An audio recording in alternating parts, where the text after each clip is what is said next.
อีกระป๋อมอีชาลีไปซื้อไส้กรอกให้กูแน่ฮะซื้อใส่กล้อง เอาตัวใหม่ๆเด้อ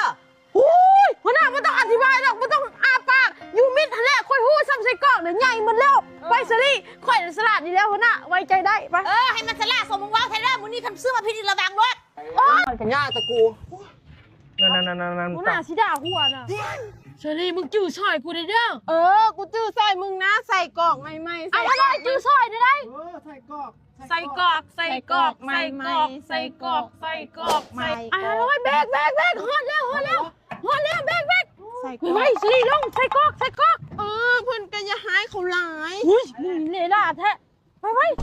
พาแน่ใส่กรอกใส่ กรอกอันนี้อันไหมคะเอาใส่ให้นะ โลนึง โลนึงเอาใส่กับ ขอบใจหลายๆเด้อไป มะกอกมัน นี่ได้นี่ไหมคะเอามากรอกได้จาก10 หน่วย เดียวมาดามเขาซื้อถูกอยู่บ่ ก็ถูกแล้วเด้มึงสิเอายังอีกมึงสิเอากำปั้นกูนี่วะ พันคุณผู้หญิงให้ มึงเอามาเงินถ้ามึงก็ต้องยันผู้หญิงให้นะเท่าไหร่ เอาไปนี่ 10,000ขอบใจเด้อ ในใจนะ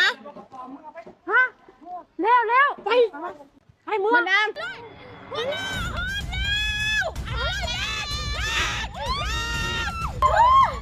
ให้ไปซื้ออย่างกระโดนแค่โดนบ้า